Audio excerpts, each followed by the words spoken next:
Petroleum मसनूआत की कीमतों में मुसलसल इजाफा हो रहा है, क्या इम्पैक्ट होगा इसका पाकिस्तान की मईशत पर, पाकिस्तान के अवाम पर? देखिए, एक तो पाकिस्तान के 240 मिलियन लोगों को ये समझना है कि ये सख्त फैसले जो हैं वो हम नहीं ले रहे।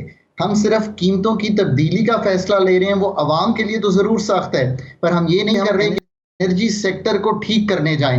हम ये नहीं कर रहे कि हम अपने बजट को ठीक करने जाएं। हम ये नहीं कर रहे कि हम अपने पीआईए को ठीक करने जाएं। हम वो फैसले ले रहे हैं कि जो इनएफिशिएंसीज हैं सिस्टम्स की, वो पास ऑन ज़रूर कर रहे हैं। हम आईएमएफ के प्रोग्राम को कंप्लीट नहीं कर रहे। सो ये सारी जो चीज़ें हैं ये अवाम के लिए बिल्कुल एक मुश्किल का समा पैदा करती हैं। इन्फ्लेशन जो ऑलरेडी 29% पे थी पिछले साल, उसका अगर मैं इस साल देखूं तो अगेन मुझे 25-26% पे बढ़ती हुई दिखाई दे रही है।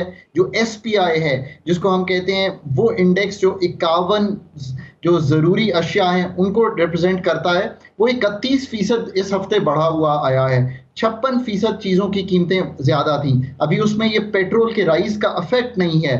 रुपए की कदर में कमज़ोरी पाकिस्तान की फंडामेंटल्स की कमज़ोरी को जाहिर करती है। कुछ ऑब्वियसली इस वक्त सब ने एक स्टोर ऑफ वैल्यू बनाया हुआ है डॉलर को। अनसर्टेनिटी अरूज पर है।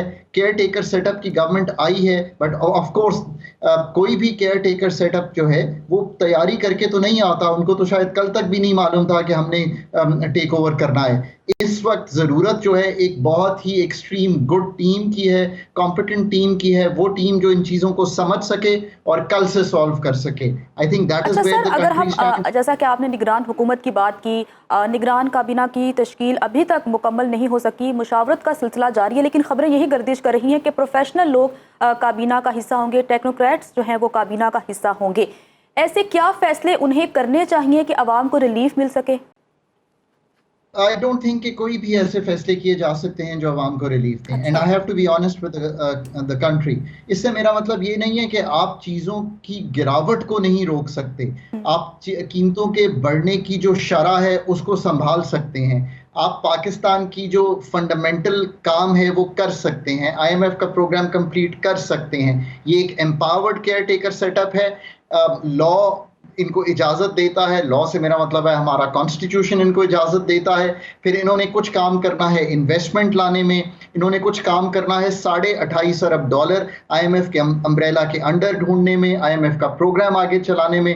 अब ये सब चीज़ें हैं। अब लेट्स सी कि 3 से 6 माह का सेटअप लग रहा है कि आ रहा है। किसी को भी डेट मालूम नहीं है, मुझे भी नहीं है, आई थिंक किसी को भी नहीं मालूम कि इन्होंने कब तक हुकूमत करनी है। उसमें ये क्या रिजल्ट्स देते हैं इंटायरली डिपेंड करेगा। जैसे आपने कहा, ज़रूर प्रोफेशनल सेटअप हो सकता है, बट याद रखिए कि कोई भी इंसान जब हुकूमत में जाता है, अगर वो बहुत ही हुकूमत से इन टच ना हो, नंबर से इन टच ना हो, तो वो महीने दो तो समझने में ही लग जाते हैं कि खड़े कहाँ पे हैं। सो लेट्स सी कि क्या रिएक्शन आता है। इस वक्त जो मार्केट्स ने रिएक्शन दिया है, ऑफ कोर्स 2 दिन का अगर आप देखें तो वो किसी सतह पर ऐसा कंफर्टेबल रिएक्शन नहीं है। और लग यूँ रहा है कि रुपए की जो कदर है वो अब ट्रेस कर रही है जो इंटरबैंक की मार्केट, जो हमारी ऑफिशियल मार्केट है, वो एक्सचेंज रेट मार्केट को ट्रेस कर रही है। और एक्सचेंज रेट मार्केट में बाइंग जो है वो कंसिस्टेंट इसलिए है कि स्टोर ऑफ वैल्यू लोगों ने बनाया हुआ है। सो ये एक विशियस सा साइकिल है जिसमें इस वक्त एक्सचेंज रेट फंस गया है। ये सारी जो अनसर्टेनिटीज़ हैं इनको संभालना है।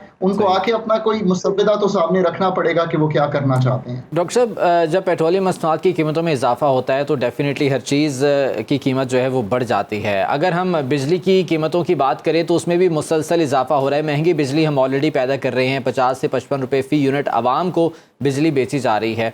हम एनर्जी क्राइसिस की बात करते हैं, एनर्जी सेक्टर के रिफॉर्म की बात करते हैं, लेकिन उस सिलसिले में आज तक प्रैक्टिकली कुछ हो नहीं पाया है। क्या रुकावटें हैं, क्या वजूहात हैं कि गवर्नमेंट्स यहाँ पर आकर ऐलानात तो कर देती हैं लेकिन कर कुछ नहीं पाती? रियली ग्लैड कि आपने ये सवाल पूछा।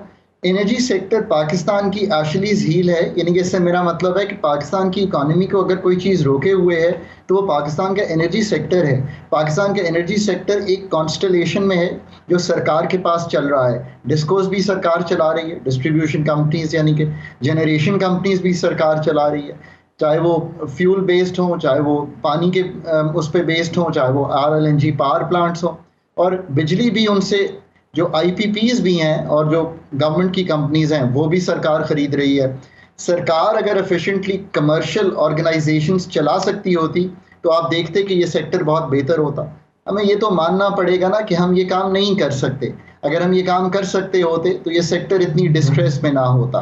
ये सेक्टर डिस्ट्रेस में है, इसमें कोई लो हैंगिंग फ्रूट नहीं है। इसको ठीक करने के लिए कलीदी decisions, fundamental decisions of privatisation, fundamental decisions of deregulation of the price, यानी कि हर जगह पे कीमत एक नहीं होगी। गैस को निकालना पड़ेगा इस चीज़ में से कि गैस से आपके घर चले, आपको बिजली पे लाना पड़ेगा। ये ऐसे बड़े बड़े फैसले हैं। मैं नहीं समझता कि केयर टेकर्स ये फैसले भी ले पाएंगे, क्योंकि 3 से 6 माह में ऐसे फैसले किए नहीं जा सकते। इसलिए वो जो भी काम कर सकते हैं वो एक स्टेबिलिटी फराहम करें, और कुछ चीज़ें जो इन्वेस्टमेंट के अंडर बाहर से इजीली अवेलेबल हैं इस वक्त वो ले आएँ। कुछ प्राइवेटाइजेशन जो इन दी ऑफिंग है उस पर आगे बढ़ें, और आने वाले लोगों के लिए अगर कोई मुसव्वदा छोड़ के जाएं या नए IMF के प्रोग्राम पे बात करें और करंट IMF के प्रोग्राम को कंप्लीट करें। कभी डिटेल में बात कर लेंगे, बट जो जुलाई के जिसे हम हाई फ्रीक्वेंसी इंडिकेटर्स कहते हैं वो पाकिस्तान की इकॉनमी की बहुत कोई मुस्बत पिक्चर पेंट नहीं कर रहे। 2 चीज़ें आपके सामने रख देता हूँ। पाकिस्तान की जो रेमिटेंसेस हैं, जो कि मतलब हमारी शारग है in the sense of the dollars coming in, वो 19% गिर गई हैं जुलाई के माह में, और हमारी एक्सपोर्ट्स 9% गिर गई हैं, और हमारी जो ओवरऑल मैन्युफैक्चरिंग है वो भी बहुत कमज़ोर होने का। बिल्कुल सर, निगरान हुकूमत के लिए बहुत बड़ा चैलेंज होगा कि मईशत को किस तरह से संभालना है अगर आवाम को रिलीफ देना है तो।